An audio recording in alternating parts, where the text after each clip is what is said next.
Yeah, if you're going to come to Nashville, the first time I came here, it was when Shoney's was open on Demumbrian, which shows you how long ago it was. It was in the mid-90s.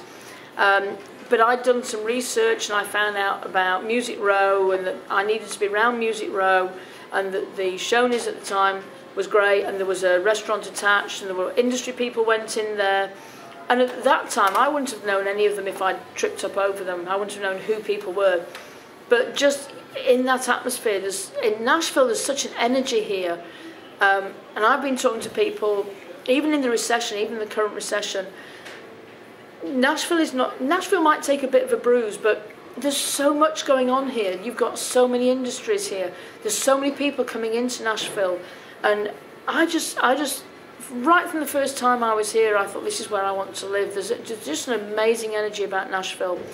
Everybody always says, and I found this to be true, people in Nashville are so supportive, they're so friendly.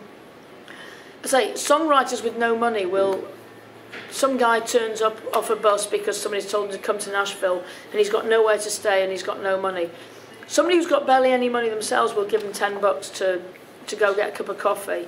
Somebody will tell them not to stay in this area, or this is a better area because there's more songwriter things going on, or go and stay at this hotel because they have a writer's night there as well. People will offer information, and the cool thing about Nashville is you've got free papers like the Metro Mix and the Nashville Scene that give you all the information you need about where the entertainment is, and people will happily tell you where to go, what to do, who to talk to. They'll give you phone numbers for people. And it's just such an incredibly friendly city that I don't think anybody could really go wrong here. But the trick is to have a plan, to know where you need to be, to know which areas are more music-based and which areas are more residential. And if you're going to stay half an hour or an hour outside of town to save money, you may not really save money, because if you have 2 or 3 hours to wait between a co-write and a show in the evening, you're going to spend that time in a coffee shop or something, which is great for business, but maybe not for your pocket.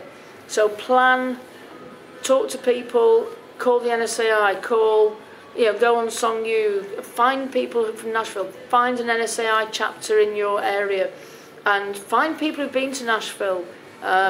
Go onto the Chamber of Commerce website, find out what there is going on and who's got the information. Local knowledge is always the best thing. And most people, I have 500 phone numbers in my phone, partly because I've been here a long time and I also host Writers' Night, so I have a lot of people in my phone. But of that 500 or so, I would say 10 people actually grew up in Nashville. So that means all the rest of us have come here, found out how it works, found out what works for us, found out what doesn't work for us, and are happy to pass that knowledge on, because we all had help when we came here. So I've just found Nashville, even though you're up against somebody else who wants a cut on that album, or 3 publishers in a room all want to cut on somebody's album, but they'll each give each other information, they'll share information. Nashville is an incredibly giving community. And I've found, from a personal point of view, in the last couple of years, I've found that if you need something, you put it out there, somebody will be able to help you. And if you come to town and somebody goes, "Oh, I can help you, I'll make you a star, I'll do your demos," you can check anybody out in 2 or 3 phone calls. So you never need to be with somebody who's not going to do the best for you. And I think that it really is very rare in Nashville, and that's why people get really cross when it does happen, because it is so rare and it's so un-Nashville. So plan, ask, come to Nashville. It'll be the best move you ever make. And one of my friends always says when somebody moves here, welcome home.